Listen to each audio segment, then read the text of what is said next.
Hey, better late than never. We're technically, Griff, I think, do we have this penciled in for Tuesday? So we're a few days and 2 hour and an hour late. That's Yeah, okay. That's fine. very on It's brand for us. very on brand. Look how many people we have in here. Please do like the video. Yes, this is the Seahawks coaching hires so far podcast where we waited for a good time because we have Aden Durde, the British takeover in Seattle. Yeah, Matty. I mean, you're English. I've watched Peaky Blinders. Between the two of us, I feel like we have a lot of insight into new Seahawks defensive coordinator Aden Durde. Comprehensive. Mm-hmm. Yeah. Mm-hmm. Should we just ditch the preamble and do this? No, we can amble beforehand a little bit. Uh-huh. Um, um, Matty. I mean, you like do you like This is food? great. Do you like Yeah. music? Yeah. Yeah, I I'm a, like all that I'm a stuff. food guy. I'm a Yeah. music guy too. Love that. Love that. Right. Yeah, for Let's sure. let's do the thing. I like your hat. Oh, thank you. Thank Hit you. it, Matty.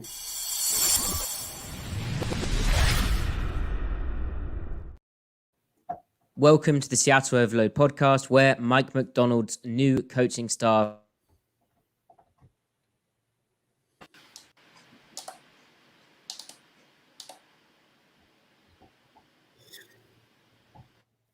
Let's go. Well, this has been a shambles. The intro's been a shambles the last few weeks. Let me No, go they've again. been great. They've been great. It's rustic. I knocked my mic cable.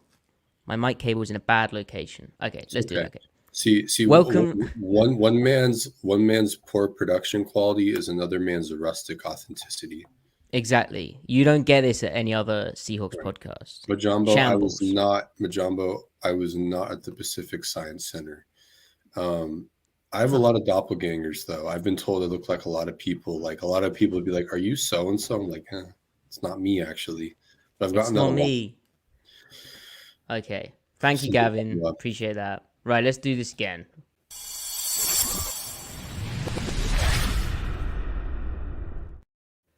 Welcome to the Seattle Overload podcast, where Mike Macdonald's new coaching staff continues to shake itself up. Aden Durde has been hired as defensive coordinator, the former Cowboys defensive line coach. Very interesting hire, Griff, because he's British. Yeah. And we love the British on this podcast. Absolutely. Not their geopolitical record in the story of humanity, perhaps. But we like British individuals that are in the NFL. Don't we?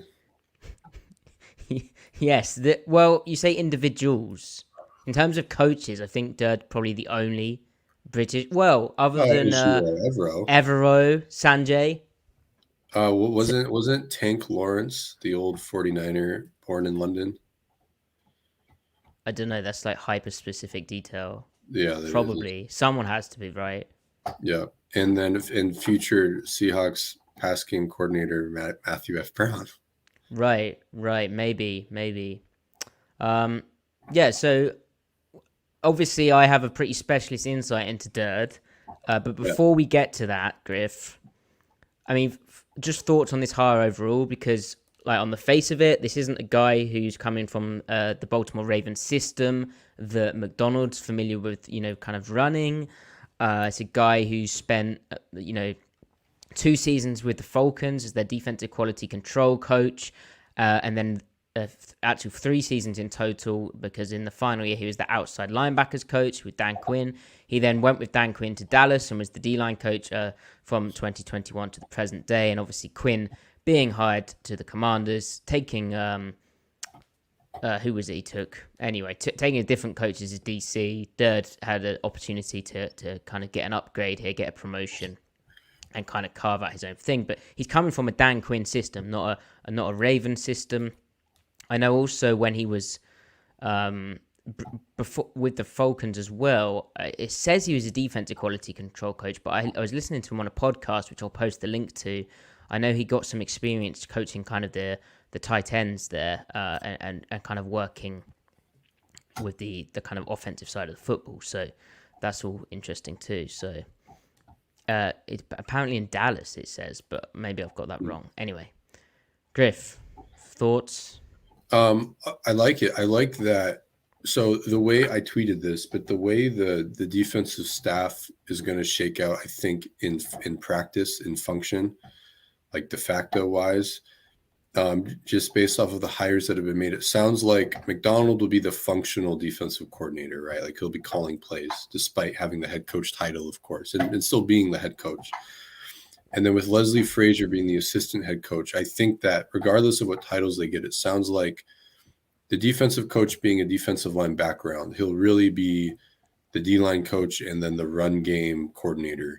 And then Frazier will be like the pass game coordinator. And then Macdonald will be the functional DC. I like that between Cullen and Durde, the commonality between the two is that they have a lot of experience, maybe Cullen more so, but they have a D-line background. And so I like that he targeted a D-line background to be his DC with Frazier already on the staff, to kind of a guy like a main cadet or lieutenant to delegate to with regard to the front structure, coaching the techniques and everything, making sure that the linebackers are on the same page of the D-line.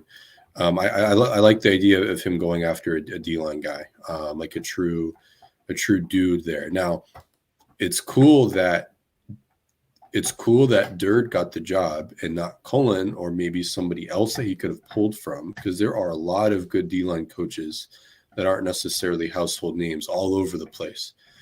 And so Durde, with not necessarily a lot of experience as maybe among the names he could have chosen from, must mean that he thinks really highly of him, and the interviews went really, really well, right? Especially to like get the DC title. And like Macdonald is trying to flex and show to the world, like, hey, I'm here to stay. I'm here to be like a juggernaut, right? With bringing his scheme and his acumen and everything, and knowing who's in his division between McVay and Shanahan. So clearly, like, he really liked Durde. And now Durde himself specifically, yeah, he's not from that tree, like you mentioned. He's with Dan Quinn, but a lot of D-line plays universal to begin with, right?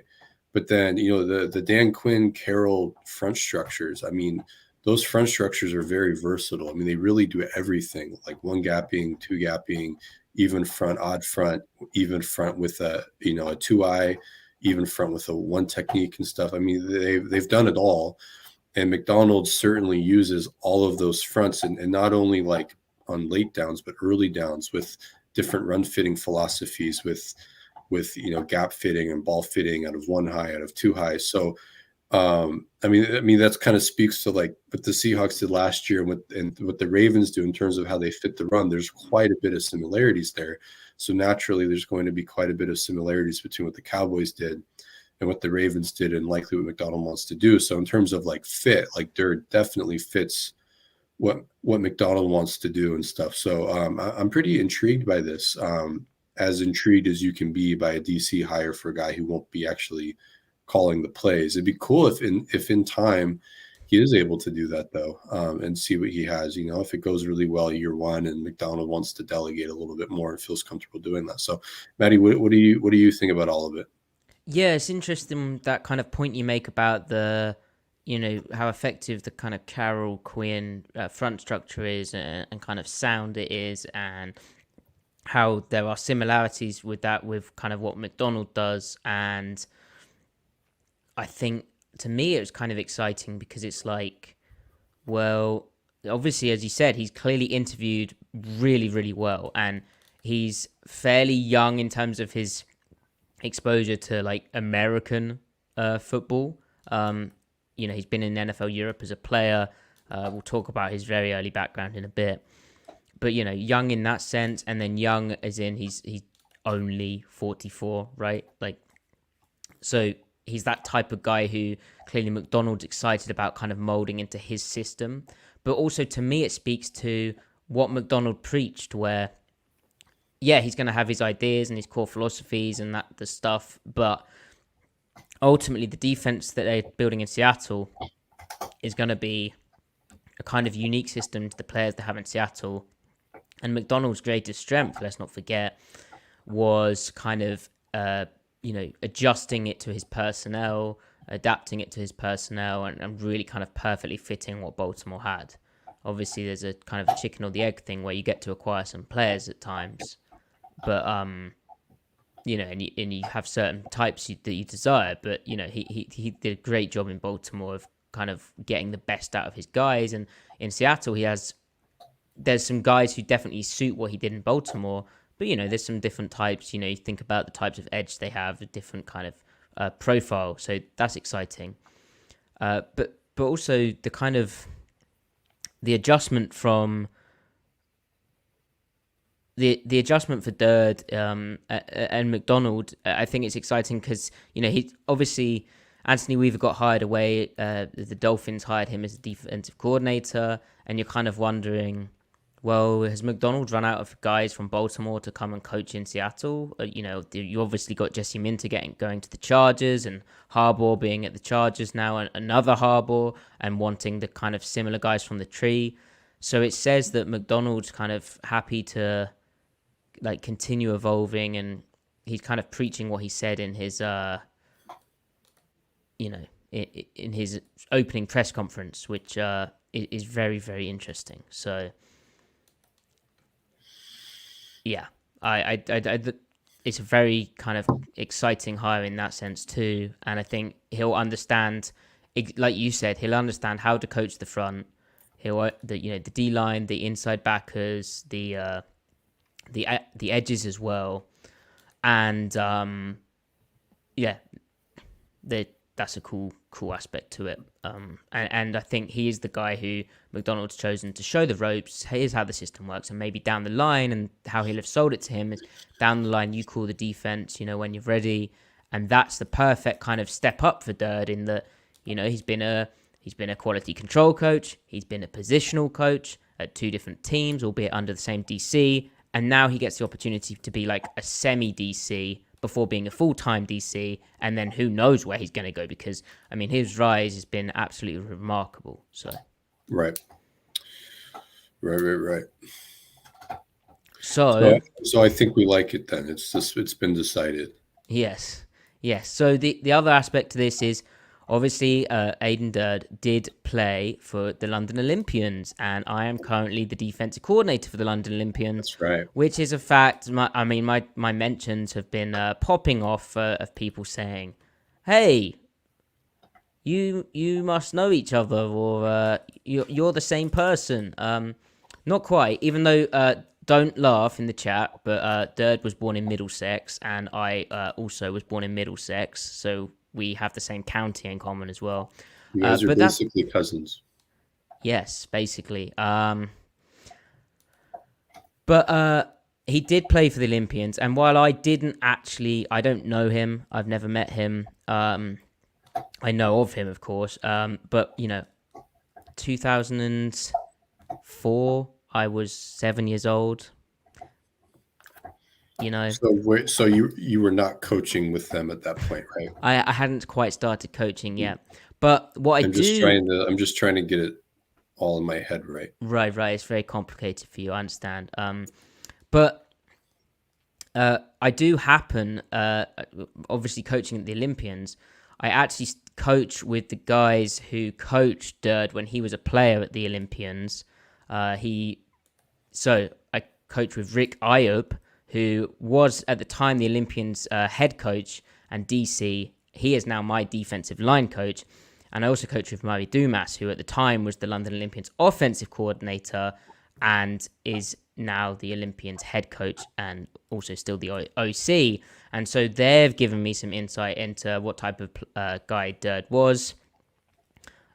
Rick told me that he's a good guy, hardworking, understands people. And I asked him if he thought, he'd see him going on into coaching. And he said, you never know what players are going to achieve coming from the UK, but he had the drive and love for the sport to break the ceiling. And he had a single-minded determination and a work ethic to back it, which a lot of people lack. And he'd challenge himself and others around him. And Coach Murray said to me, how he was a no-nonsense player, hard-hitting, a big motor with a good football brain. He initially actually came to the Olympians as a fullback. As a tight end. They moved him to fullback, and then to get into NFL Europe, which is what he's able to do, they moved him to linebacker.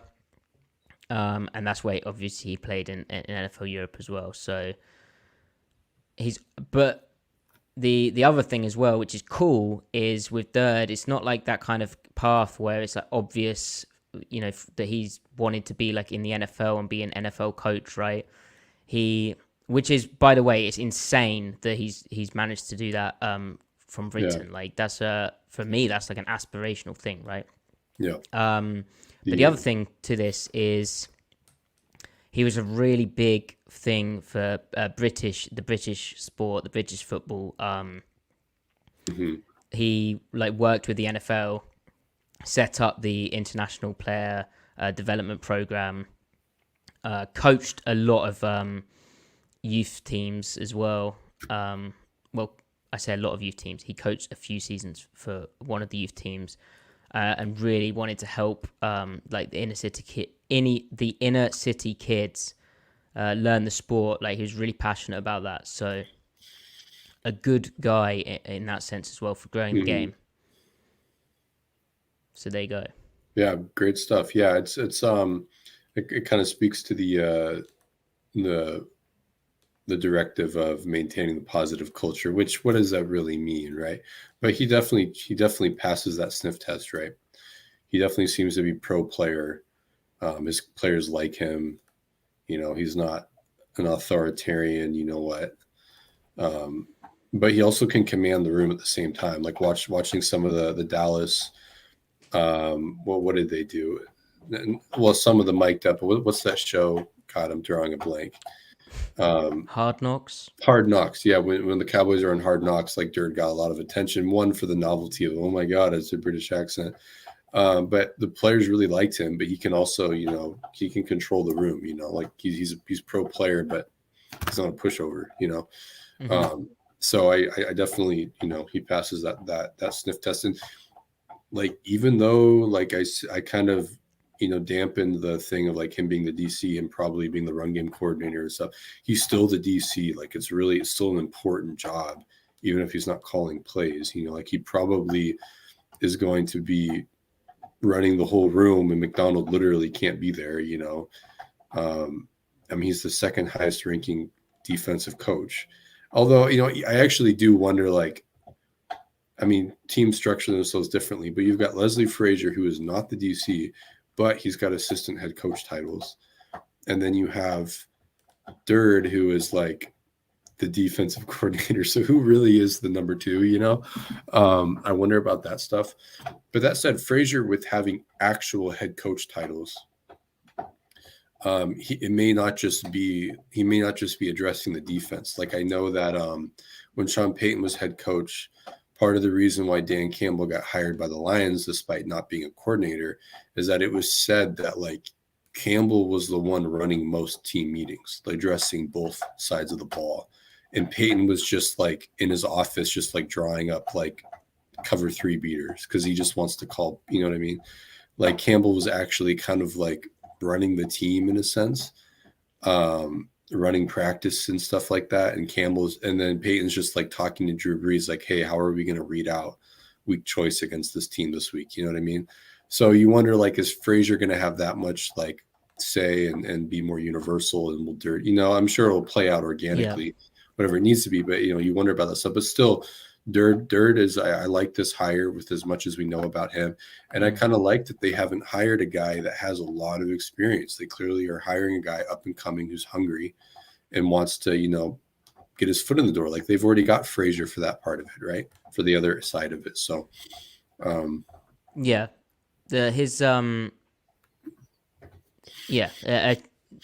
what I've heard about him as a player, it's pretty obvious that his work ethic is going to be unreal, and has continued since. Now, the other thing I remembered I was trying to get to, I think it kind of not only is it cool that the Carroll system kind of as we spoke about how well it is at defending was at defending the run, and like the structure of it's fairly sound and all of that stuff, and that's what he's kind of versed in. But I think it alleviates the transition from or helps the transition from this Seahawks system to the Macdonald system, because he can kind of explain to the players, well, in this language we're calling it this, but in the past, in the Carroll stuff, because Quinn, he came up with all that stuff in the NFL way that the Seahawks kind of developed it when they were a coaching staff in 2011, 2010. Quinn was the guy who really was credited, at least my understanding, with coming up with kind of how they structured their fronts and fitting the run and their rules and all the names for how the linebacker techniques were playing the run.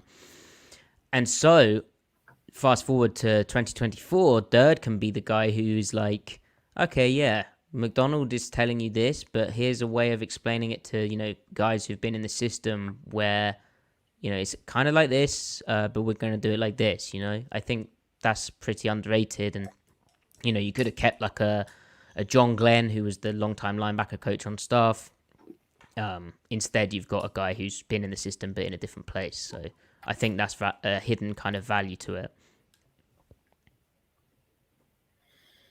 Right. Agreed. Right. So the other thing here is, as you've already mentioned, Griff, Joe Cullen, the D-line coach, was reported to have interviewed with the Seahawks. I think that was as a defensive coordinator candidate. At least that was how it was reported, right? Mm-hmm. Yeah. But that was a report from a few days ago. We'll see how that shakes out. Chiefs D-line coach, again, that's like a lot of over-front stuff, right? And it's there's real similarities between that Spagnuolo type thing. And I'm completely blanking on Spagnuolo's mentor for a second, but it's the guy who Macdonald mentioned in his opening presser. Old Eagles DC. Jim Johnson? Yeah, Jim Johnson, yeah. So Cullen would make sense. And so then the other news is on the defensive side of the ball is obviously Leslie Frazier. So Tom Pelissero first with that. Longtime mentor to Macdonald is how Pelissero reported that news. And as Griff said, it sounds like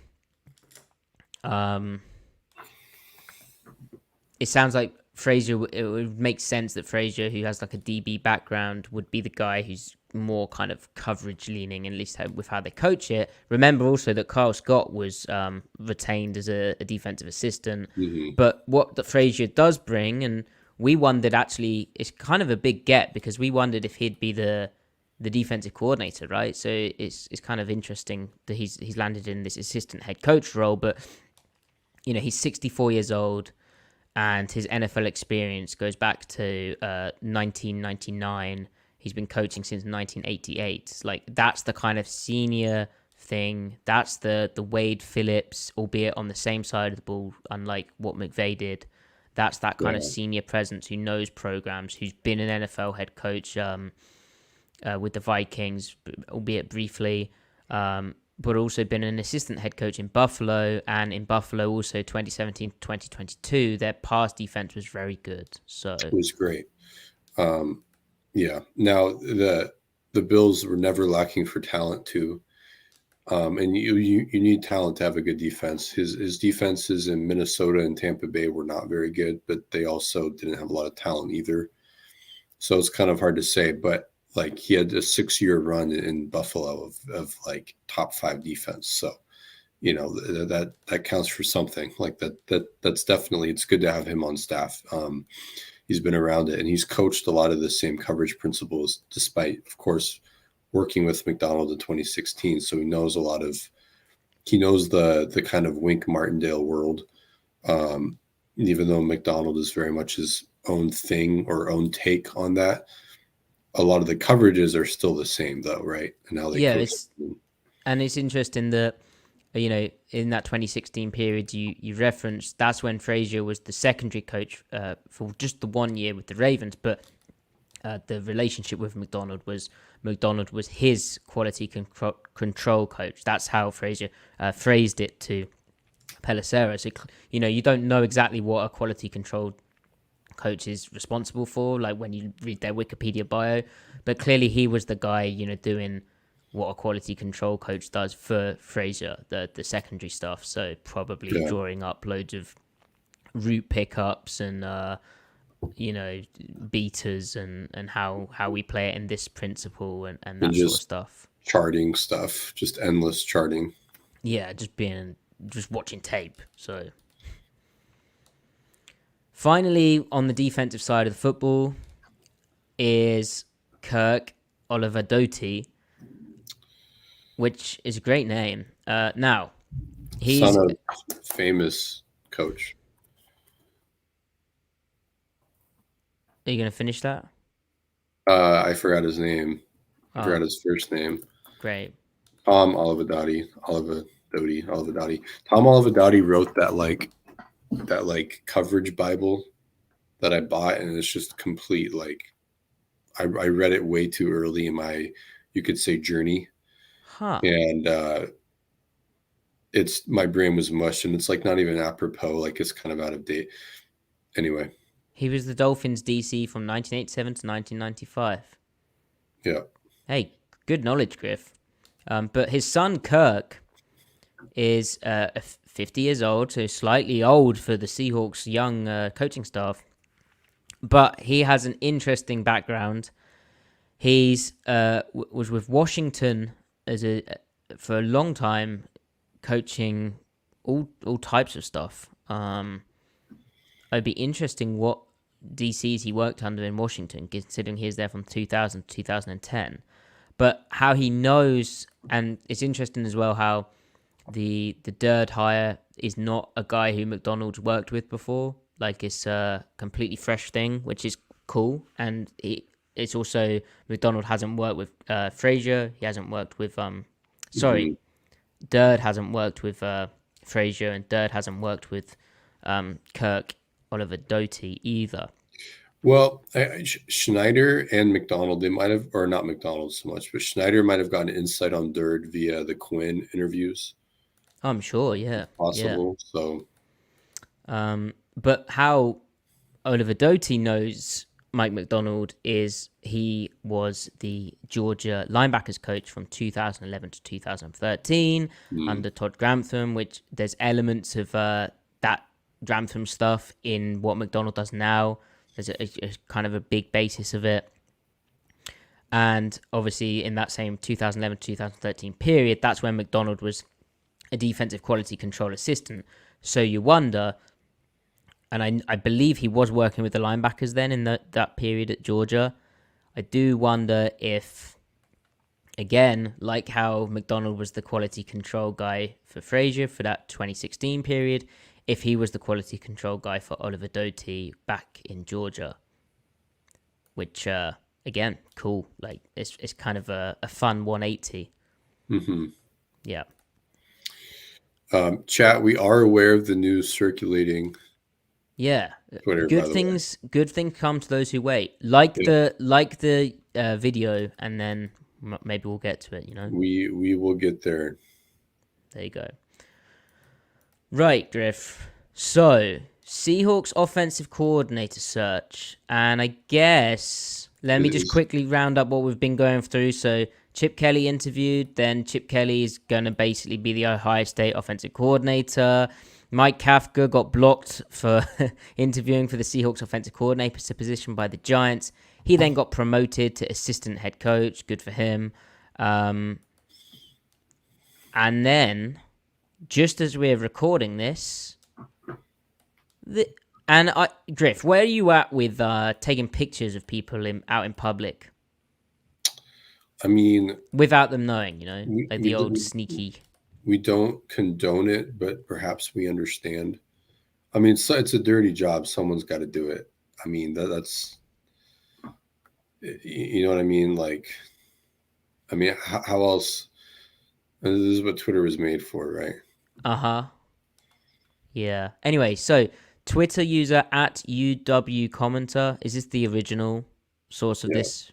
Yes. Tweeted a very well focused picture of John Schneider. John Schneider, Bert Cold, vice president of Vulcan. No, I thought that was Grubb.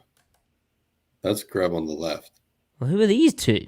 That's McDonald on the right. I don't know who the chap in the far back So is. this guy is like, maybe that's literally McDonald's right hand man. Interesting. Could that be McDonald's agent, or could that be Grubb's agent? Yeah. It's all very interesting, isn't it? And then who's the lad walking back from the bathroom? Perhaps could he be a spy from Santa Clara or Los With the Angeles? Seahawks hoodie on. He's just trying a little too hard to blend in, I will say. Look at that side eye as well. Yeah, This dude, like, oh my god, it's John Schneider. I'm wearing a Seahawks hoodie. he's all over this, man. Unless he's clocked that the picture's being taken. And is that dips? Dips and chips? Huh. Probably onion rings. No, those are nachos. Or they could just be chips and salsa. Maybe. And another reminder that the Seahawks now have a left-handed head coach. McDonald's left-handed? Yeah. Oh, are you just making the assumption based No, off? he is. He is. Yeah. What if he just wants to show off the No, no, time? no. He signed his contract left-handed. What if he just wants to show off his timepiece to the guy taking the picture? Huh. All right, that's cool that he's a lefty. I'm a Right. lefty, so You okay with that? yeah, I'm a So lefty. I'm a lefty. this is interesting to see Ryan Grubb like this, because he is technically, well, he's not technically. Alabama wanted to make him their offensive coordinator. Obviously, he went with DeBoer to Alabama after being University of Washington offensive coordinator. And he said to... let me find the exact thing. Essentially, though, he'd never actually signed the contract, but he did say to Alabama people... I'm trying to find the exact report where he said, "I'm your offensive coordinator." Do you know what I'm referring to here, Griff? He was speaking to the Red Elephant Club Booster Club, and he said this 3 days ago. He said, "I'm the Alabama offensive coordinator," but supposedly we haven't got actual confirmation that he signed the contract, and now he is in Seattle, apparently having a beer with Schneider and McDonald and a mystery man. So, Griff, what's at play here? What do you mean? I mean, he's the guy now at this rate. Oh, you think? What if they're just, what if he's just back in town, just back in town, just wanted to say having beers with the boys, I mean, it's got to be him. I mean, he's been rumored to be the favorite by multiple sources for a while now. The other notable name that had the most steam was probably Chip Kelly, but he's out of the picture now. He interviewed twice, in fact. Angstrand, it was the other main name reported. Dan Graziano said, "Look out for him. He could be the guy." That happened before this picture was taken, though. But Graziano said that in spite of most reporters saying Grubb is kind of the lead. And then Brock Heward mentioned on Alabama radio, I think, said that the Seahawks have actually interviewed and talked to and have interest in lots of names that have not actually gone public and maybe never will. That first Chip Kelly interview never went public, but there was one. And it's possible that they kind of have these exploratory conversations and then follow it up with a more formal interview. And maybe those guys didn't go public because they never got that second interview. Maybe they didn't pass the litmus test of the initial conversation. So I mean, I think it's got to be Grubb, right? Based off of this and everything else, it's just whatever was going on with Angstrand clearly didn't come to fruition, and obviously it didn't with Chip. So the fact that this happened, the day after or the day of, what was it, when Chip Kelly gets officially sworn in as the OSU Buckeye OC. I mean, it's got to be like, all right, Chip fell through, Ryan, get up here. The timing of it is like, it's got to be him. Like, this isn't just like another in-person interview, right? They already know everything about Grubb. They probably would know, right? The only other thing of waiting is like, maybe I'm wrong. Maybe this is actually a formal interview. They want to finalize all the info there is to know about Grubb, and then they want to wait out to see whatever passing game coordinator or quarterback coach in the Super Bowl they want to talk to post Super Bowl, and then make their decision, right? But who knows? For all we know, maybe we wake up tomorrow to official word that it's Ryan Grubb. Well, how many? We don't know how many interviews Grubb's had, right? Like, is this a second informal one? Right. Like, Maybe this is the first real one, right? I mean, not them having dinner being the interview, but you know what I mean? Yeah. Um, But then beers afterwards seems kind of wrapped up. But kind of besides that, with the Grubb thing, before we kind of talk about his fit in Seattle and maybe say a bit more than we have previously on that, it speaks to the ownership in Seattle spending big money here, because if you look at Macdonald, he's the highest paid first time head coach ever, and he was given a 6-year contract. And when Washington, and they clearly gave some weird vibes, or something weird happened with them and Ben Johnson, but when Ben Johnson turned them down, they went for Macdonald, and Seattle moved aggressively for that, and I know there's been some reporting on that as well. Now here, if they've managed to get Ryan Grubb as their offensive coordinator, to get a guy who, okay, maybe he wasn't keen on Alabama, maybe he was kind of settled in Seattle, obviously having coached there at the university, but to get him out of a college contract for an offensive coordinator, that's... And I don't know how that works. Like, is he still technically, given he hasn't, we believe he hasn't signed the Alabama contract yet. So is he still at UW, like contractually? Would they have to buy his contract from UW? That's a great question. Maybe it very well could be. I mean, yeah, I have no idea how that side of it works. And if he hasn't signed with Alabama officially, then yeah, maybe is he still a UW employee or under UW payroll? I don't know.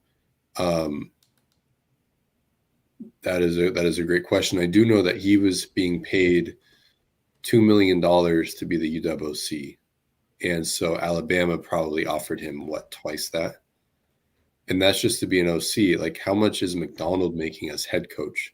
So Macdonald is probably not making more than 7 or 8 million max, even though they said he's like the highest paid first time coach ever. He's still probably not being paid more than 7 or 8 million.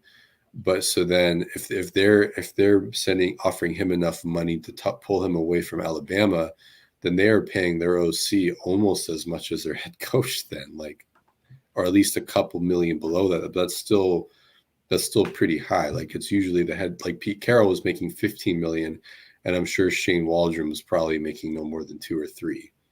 I don't know. It's interesting. I wonder, could money be the deciding factor? So. Yep. Which again, I said before this process, and there's some things we'd heard, but didn't know how concrete that was, but just slightly, like, partially informed speculation. And I think it was fair. When you fire your long-term head coach, you learn a lot about what the ownership's thinking, and then from their actions you learn a lot about it. And clearly they've been aggressive, and they've been very keen to get the best guy. So that's a pretty positive sign, like how this is all gone now we'll see if it works. But they've kind of all the stuff they said about being like a quality organization seems to be kind of proving itself right now. Mm-hmm. So, what does Ryan Grubb look like in Seattle? And I'm not here. We're talking about the offense, Griff. So, yeah. Well, Yeah. how do you feel about it? So if you're talking like what the Husky offense was and trying to like translate that to the NFL, like you can't do that. But not in the same way. And I tweeted this, and I was a little overzealous. It doesn't apply the same way like the Tennessee offense wouldn't work in the NFL, because like that's just like fantasy land football that only works in college football. Like like 9-route RPOs, like it wouldn't work in the NFL. The Husky, if you're to say the Husky offense as is doesn't translate to the NFL, it's not any given concept that they run definitely works in the NFL. That's not what doesn't translate. It's the frequency of what they run. You can't run it all their stuff at the same frequency in the NFL. You have to tone it down. Now you can still run play action and going yard shot plays at a very high rate, even lead the league in it, but that would still be less than what they do in UW. So my question isn't to this point what Grubb and DeBoer do on offense. It's then what they don't do that they would need to do in the NFL. So that's where the questions come in. And I don't use the word questions like rhetorically or as a euphemism for concerns. It's more like sincere, like what will it look like when they need to scheme smaller, when they need to work the intermediate. It's probably a Penix thing, but they like barely go over the middle. Their concepts don't work the middle. It's in part a receiver thing, but it's mostly Penix. But that said, like Grubb doesn't have a lot of experience himself coaching and scheming that stuff too. So is there a learning curve for him? I mean, probably not. But it's just he hasn't done it yet. Like good coaches adapt to their personnel. The fact that he works out of a pure drop back progression framework makes it easy to just then incorporate the concepts that work the middle, that kind of scan the whole field a little bit more. It makes that transition a little bit easier as it would if it was more pure, like more meshing in the backfield with, more RPOs and like, oh, we got to be a real offense, a grown-up drop back offense. Like he already is like drop back. It's just very outside the numbers, half field reads and stuff. So I mean, like in terms of Jackson Smith and Jigba, like what works for Jackson Smith and Jigba and the Huskies offense as is are like the out routes, the deep overs, and like choice. But if we're hoping like Jackson Smith and Jigba being all he can be, Grubb can do that. It's just he hasn't lived in those concepts that fits Jackson like super well. So I mean, he probably would get the seam routes going and stuff. But basically, what I'm talking is like those wrap concepts, the dig routes and stuff. Getting him over the middle, that's something that Grubb that's not his ballpark. It doesn't mean it can't be. It's just we haven't seen it yet. Yeah, and I think looking at that Washington offense, it just when it was really going, and it was really going right most of the time. Yeah, but it just seemed like Penix like absolutely maximized, right? It was like calling all of the hits of Penix, and the way that they kept just throwing slot fade, slot fade, slot fade, slot fade when they got certain stuff, It's very interesting to me what that looks like with a different quarterback. Like, I'd have to go back and watch what it was like at Fresno State and Eastern Michigan and Sioux Falls and South Dakota State. I know he called plays at Sioux Falls, and he called plays at Fresno State from 2020 to 2021 as well. So that is an interesting kind of aspect to it of like, what did it look like with different quarterbacks there? And then what does it look like in the NFL? Because he's never coached in the NFL. Don't think he played in the NFL. He didn't. He didn't play at a high level either, and that shouldn't matter, right? But it's just that kind of transition to NFL hashes, and then how does it? I Right. mean, even the That's Washington stuff where they just keep their back in so often in protection, and to get vertical and give them the pass pro, so they spread out, and then they get the extra back, like just staying in. The current NFL, that doesn't translate, or does it? Because what Macdonald spoke about was, well, we hear so often, was it Andy Reid who said how, college is 5 years ahead of the NFL, but it feels like that quote's been bandied around a lot recently. and And it's so, very contextual, right? right. And, maybe with how defenses are right now and how everything's constructed, maybe like beating the honey hole of cover two with deep sideline kind of shots and outside the number stuff is the way to go, along with more of a kind of better protection drop back game, but kind of spread out and running the ball, Right. Maybe that's the kind of way for beating the NFL. And it's such an ambitious kind of hire in terms of Grubb, like where it's something to be excited about, even though there's reservations about the kind of lack of experience and the lack of like necessarily like an obvious transition to that. Yeah.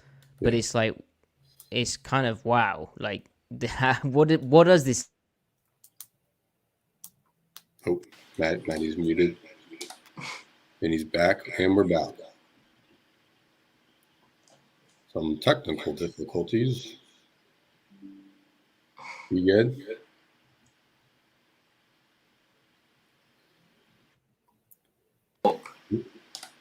And we're back live with the Seattle Overload podcast.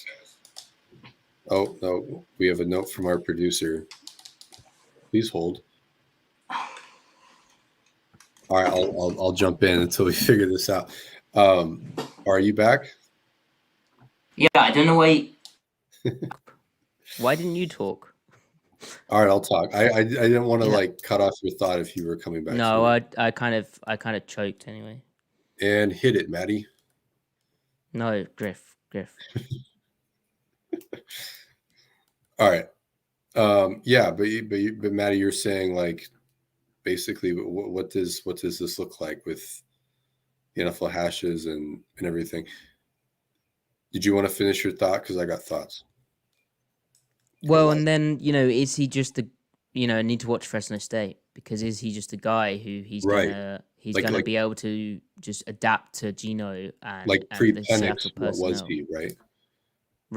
Right. I mean, so, did they even, do much of the like drop back stuff, like, or did they run the ball a lot at Fresno State? I know there was like some real spread elements to it, but they seem to have quite a diverse run game there. So it's kind of interesting how that might look as well. So I mean, we should be excited about this. Like, I am excited about this. We just have some reservations that I think are warranted. But like, when it's time to go deep, when it's time to dial up play action, right? I mean, when it's time for even the max protect stuff, you've got one of the best deep ball throwers in Geno Smith. You have DK Metcalf and Tyler Lockett and Jackson Smith and Jigba. When it's time to access that part of your offense, whether it's dialed up or just like available in the progression where there are multiple options, Grubb will be, I mean, you couldn't probably make a better hire, right? When it comes to that stuff. It's just when it's time to be like, okay, now we need to access the 10 to 20 yard range.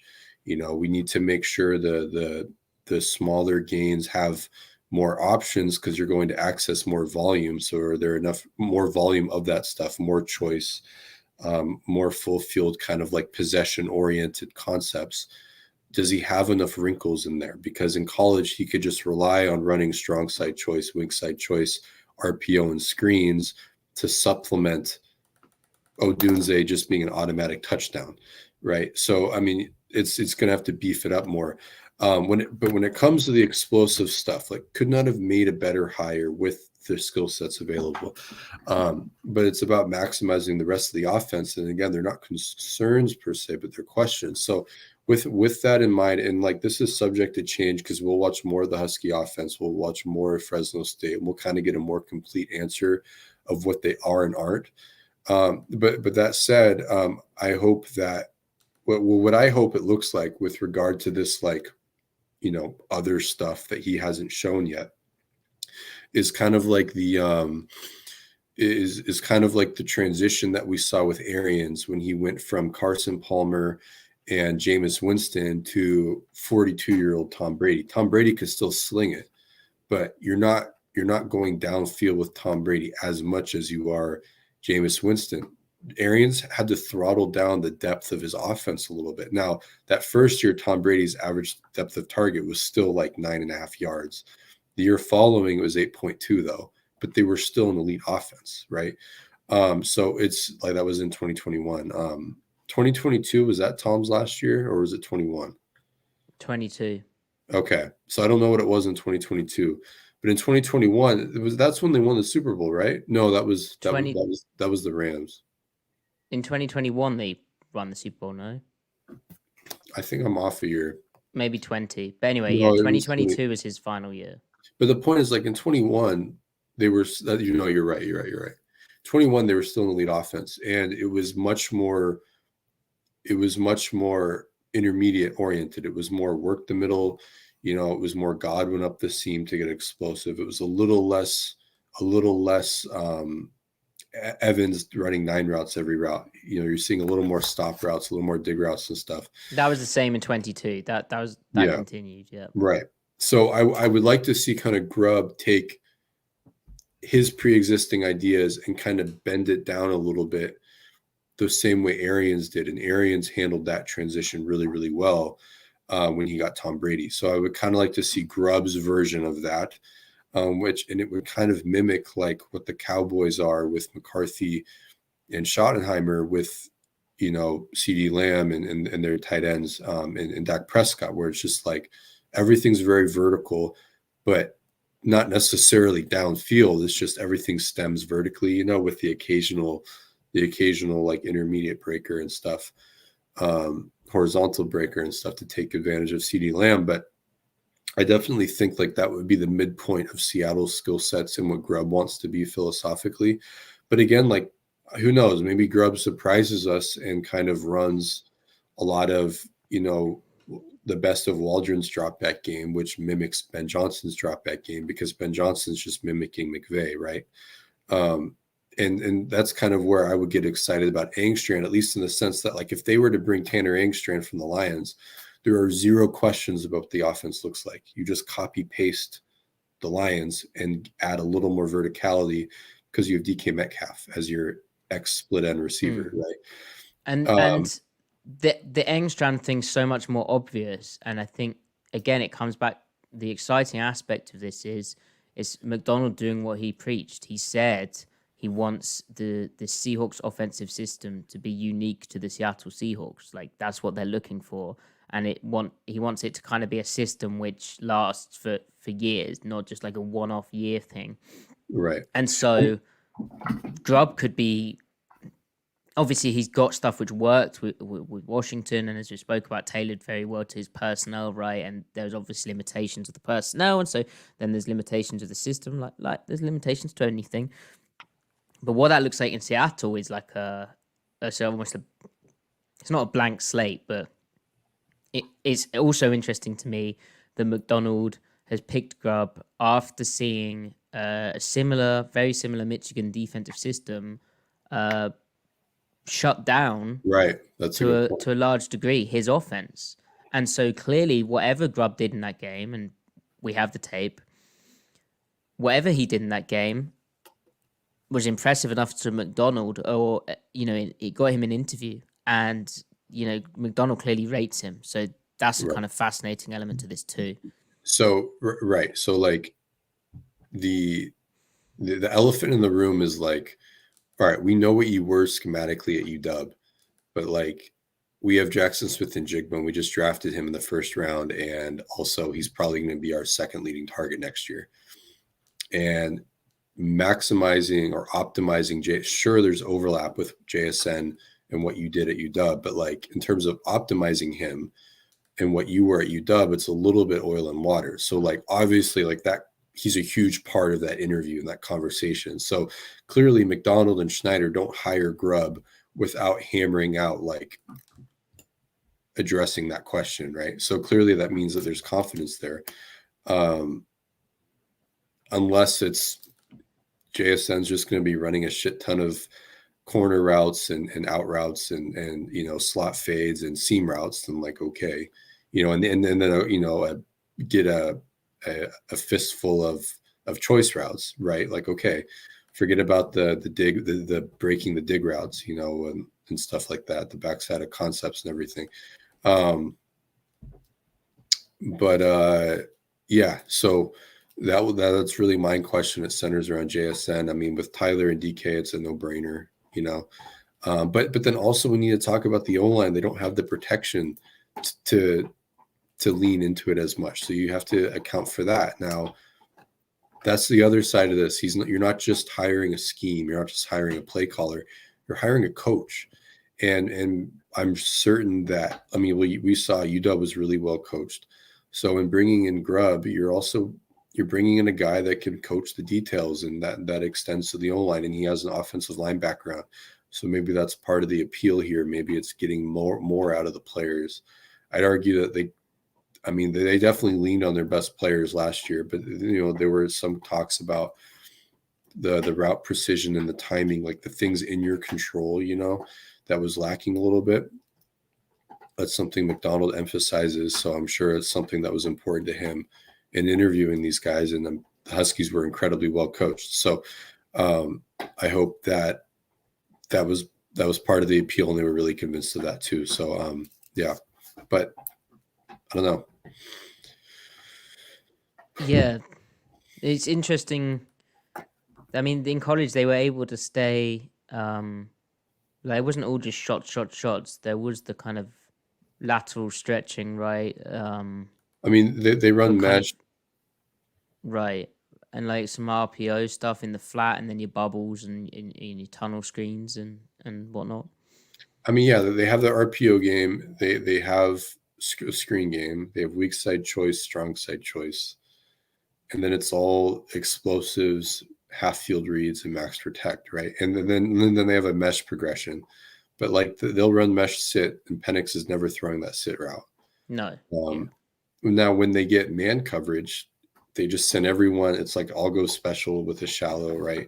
You've got 3 on a dig, 2 on an over, and 1 on a post or a go, and you just hit the open one. But Penix will wait until they clear the opposite hash or get to the opposite numbers. Yeah. Because what was crazy about a lot of the stuff they completed is like the guy is draped all over him and there's not much space, but there's just the connection and the timing and the accuracy from Penix, you know.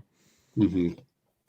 And Penix is a fantastic deep ball thrower, like true like artisan, you know. And he can throw bullets too. It's odd that he's so bad over the middle. Like his numbers over the middle, he doesn't go over the middle very much. And then when he does go over the middle, his numbers aren't very good. Like a lot of those quarterbacks that don't go over the middle, their numbers over the middle are often kind of good because it's like a selection bias thing. They only go when they're really confident or it's like really open or something. So then that reflects the numbers. But with Penix, it's his numbers over the middle are both the denominator is really low, as is the numerator. Like he's not going over the middle very often. When he does, the numbers are really bad. And it's weird because he can throw bullets. But I guess it's just like a timing thing and not being comfortable with it. And then also I wonder if his arm slacks, it's kind of low. If he's not comfortable with the angle the ball's coming out.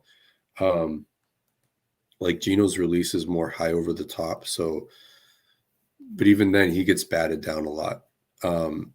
So I don't know with Penix, it's kind of weird. But like, yeah, like they'll run mesh and then with that kind of over the ball route that is there or occasional dig route, and he's just never throws it, even if it's open. Yeah. So Axel asking, does this indicate that the Seahawks are interested in Penix, or is that a reach? I think that's a reach. I mean, until you see evidence, then yeah, I think that's a reach. It's, you know, just because no, yeah.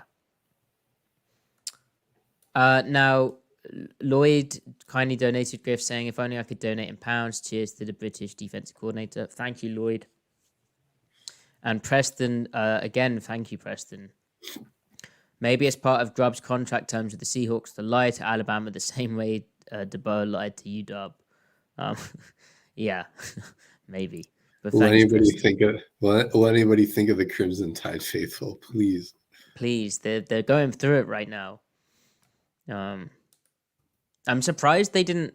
Well, maybe they did, but Nick Saban leaving, surely that should have been like, state funeral type of. Right. Right. He's never mind. Okay. So, never mind. So, he's the only public figure that the Deep South holds in higher regard than former traitor, secessionist, racist. Yep. Great, Sorry, great, good stuff. Good. Other news: Andy Dickerson, who did interview with the Cleveland Browns, for their offensive coordinator job the previous month, was hired away to Cleveland to be their new offensive line coach. Sanjay Lal has been hired as the Los Angeles Chargers wide receivers coach. And the Washington Commanders are hiring Larry Izzo as their special teams coordinator. Obviously, Izzo was with the Seahawks since 2018. He was a really good special teams coordinator, I think. They performed well. It seemed rare that they got worked. They probably downgraded at special teams. On all likelihood. Right. I mean, Jay Harbaugh has a good reputation, but yeah, I mean, Izzo's like the guy right now. Yeah, and so that brings us to the Seahawks hired, we believe, don't think it's official yet, but they're going to hire Jay Harbaugh as their special teams coordinator. He also, I think, had the option to go to the Chargers, so you can kind of read in between the lines there that he didn't want to work with his dad necessarily, and kind of wanted to get out in front of be his own guy in Seattle. So Michigan special teams is I think pretty solid. Yeah. We're not gonna probably watch special teams tape. Sorry, so you won't find me doing that. No. So, chat, I guess coming up, we've got all these new coaches to look at. I've been looking at why McDonald's run defense collapsed in the second half of last season. They got gap runned a bit more, but there's some tape stuff we can look at. We need to explain his system, really. There's Senior Bowl stuff, Griff, that we still need to talk about. There's Geno Smith defense stuff. This is like, there's a lot of talking points around the team. Yeah. Yep. There are a lot of talking points. I'm glad you agree, man. Many points to talk and discuss about. Absolutely. And also the Super Bowl, and maybe there's some lessons that we can learn from that big game. Okay, Griff, who's going to win the Super Bowl? Yeah, the Chiefs will win by 4 points. 4? Yeah. Huh. That's cool. Apparently, there's another photo out on X of Ryan Grubb beating 24-20 Kansas City Chiefs. Is that what you hope will happen or what you believe? Both. What do you think? Nice. I like it when that syncs up. Mm-hmm. I don't know. I'm afraid. I think the 49ers are a bit too good. Yeah, but you're underestimating Spags breaking Brock Purdy's brain. Did you know, in terms of, it's either EPA per play or success rate, but versus zone runs, so zone and split zone, from weeks 10 to 18, the 49ers are the worst defense in the league. Really? Yeah. Really? And over the second half of the season, the Chiefs' offense isn't good, but that's not true in the playoffs, though. They're amazing. No, and I don't know what the Niners do in the playoffs. Yeah, the Niners thing, Jen's saying how they've started with excuses. I love it. It's crazy how they're they're like the underdog. They're branding themselves as the underdog and how they've been written off by everyone. Yeah. Dude, the 49ers players are a little dramatic. I mean, it's like, especially after the loss against the Eagles last year, like this team is in their feelings at all times. Yeah. I mean, they kind of have to win, right? Yeah, it's very funny though when you consider their on-field play style, because they're like the toughest team in the league on the field, at least like their offense. I mean, like Deebo Samuel, Ayuk, and Kittle just go hard all day long. They're blocking, running the routes like at the catch point, after the catch. Like they're an insane team, but they're like just constantly like being dramatic to the media. It's a funny juxtaposition. But yeah, it's Spags is going to try to go for like 2 or 3 signature like game tilting sacks, get a strip sack where he's going to blitz a corner when no one expects it. I don't know. It's going to be interesting. I think Spags is going to run a lot of sim pressures. He's going to have a lot of guys dropping into windows that Purdy's never seen before. He's going to be really... he's going to be spinning like a maniac, right? Yeah. I mean, look at what they did against the Dolphins, and obviously the Dolphins run a slightly different offense, but that Germany game, right? I mean, so that high cross play that they run, where they run it.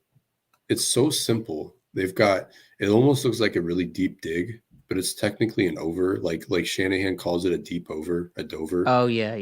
It's like an inside release, but it breaks almost like a 90-degree angle, and he'll run it to Deebo, he'll run it to Ayuk, he'll run it to Kittle, and it's like, it's not that fancy. It's not tricking the defense out. It's just, it's run so deep, and the receiver running it is so talented. The corner can't squeeze it because of the stem. The free safety doesn't know if he should nail down or not. The linebackers never gain enough depth on it. It's just the way they coach the route details of that over. But like every team in the league runs this play. They just coach it slightly differently. And I wonder, like, what is Spags' answer going to be for getting in that window? I wonder if he'll I mean, you know what worked in the past? Ken Norton Jr. running inverted Tampa 2 very like intentionally, and like that he produced like 3 interceptions against Jimmy doing that. I wonder if we see Spags inverting that safety just to kind of take the read out of it, like, oh, should I nail down or not? Just play inverted cover 2 when you get like a play action heavy formation and you see that formation indicator of like, oh, they're going to run this, and just get a safety. Make sure someone's in that window. If Purdy wants to alert the post when he sees that safety come down, then like let him, because he's not a good deep post thrower.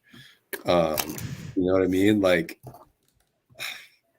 come on, Spags. You're our only hope in Mahomes. Mahomes, Kelsey, and Spags are our heroes right now. And Chris Jones. Chris Jones needs to be on 100 from snap 1. Kind of takes plays off early on in games. Well, if there's ever a time to do it, Yeah, Super Bowl. There you go. There's another picture of Grubb. I've seen it now. Do you want to see the picture? Yeah. Oh no, I see it now. Oh, that's way more high clarity. Yeah. Oh, is that Eric Kennedy? Is it who? EK? Eric Kennedy, EK? I didn't know what he looks like, to be honest. I don't think that's EK. Schneider, Grubb, McDonald. Schneider and McDonald are very intent on hearing what Grubb is saying. Yeah, that looks more like an interview. No beer there. Huh. Well, there you go. Oh, they're saying, okay, the chat is saying the 4th guy is the linebacker coach. Thank you, Jesse. Kirk Olivedati. Yeah, I brought that up earlier. Did you? Why would the linebacker coach be there? Maybe because he just was hanging with McDonald. It doesn't look anything.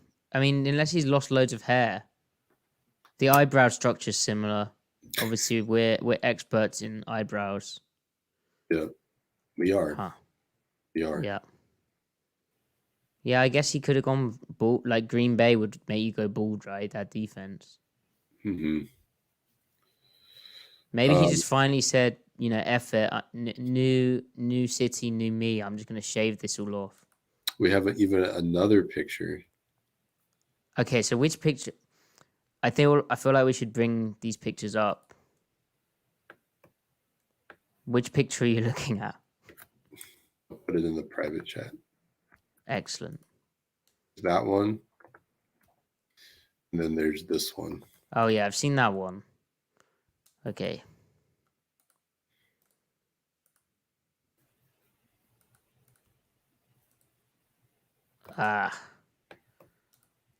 Oh my gosh. What the hell? People are so weird. Why? What? That's a disgusting one. The second one is wrong.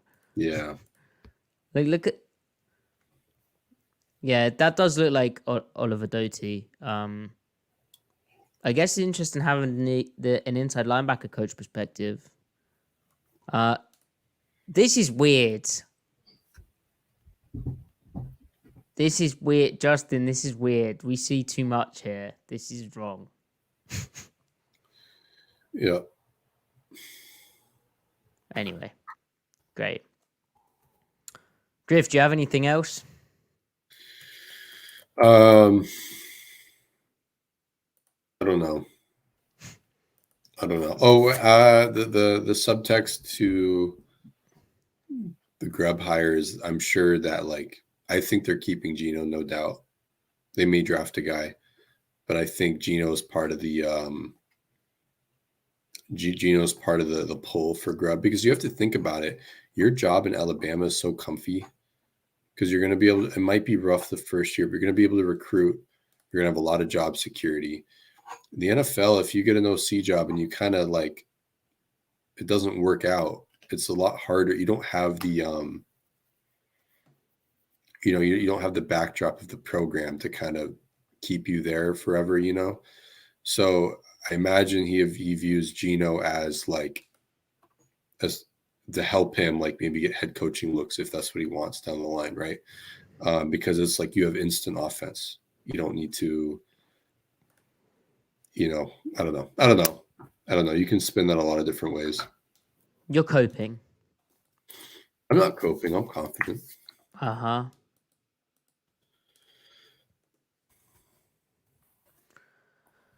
Well, this is all very interesting. And please do like the video. Follow Griff at CMikeSpinMove. Follow me at Matty F. Brown. Follow the pod at Seattle Overload. And that's where we'll keep you up to date with when we're next going live. Feel like we might need to go live like tomorrow. I don't know. If the news drops, then yeah. But what would we say other than what we've already said? Yeah, not much. We need to find... we need to watch some tape, share some tape. We need to do the Senior Bowl stuff as well. Yeah. Yeah. Chat, let us know also what type of content you want from us, because we'll try and do like 2 a week. We got to do prospects. We'll really dive into the Macdonald defense. There you go. And yeah, the Geno Smith defense stuff, because February 16th is approaching. I don't think anything's going to happen, but if it does, we'll be ahead of it. All right. Thank you very much, chat. It's good to be back. Sorry about the kind of weird schedule this week. Obviously, we're trying to react to news, and we had some stuff come up as well. So there you go. But good to see you all. Ian asking, where can you find some of the coordinate? Oh, let me start that again. Where can we find some of your coordinating for the Olympians? Ian, what do you mean? Where can you find it?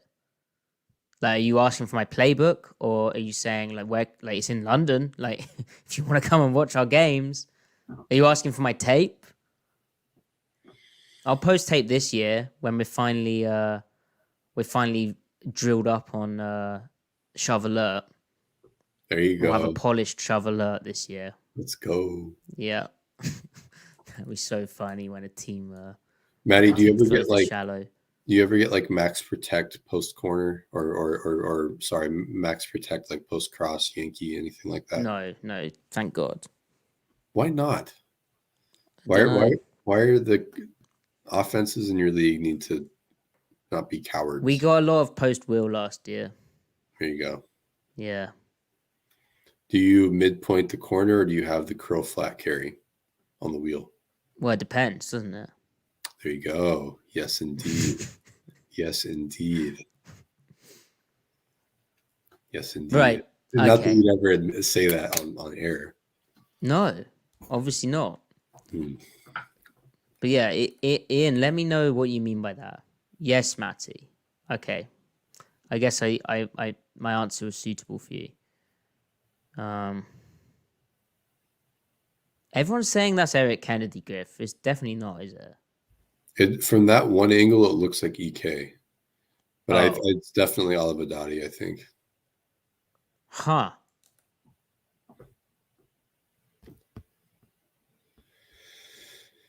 Interesting. Fascinating. Yeah, I don't think Kirk's lost all his Maybe it is EK. Yeah, I'm non-committal. Okay, right. That's a good point to end. Subscribe to the channel as well. Thank you, chat. Good to see you all again. We appreciate you being overloaders. Overloaders is a thing. Griff, say goodbye to people. Say goodbye to the overloaders, Griff. Bye, guys.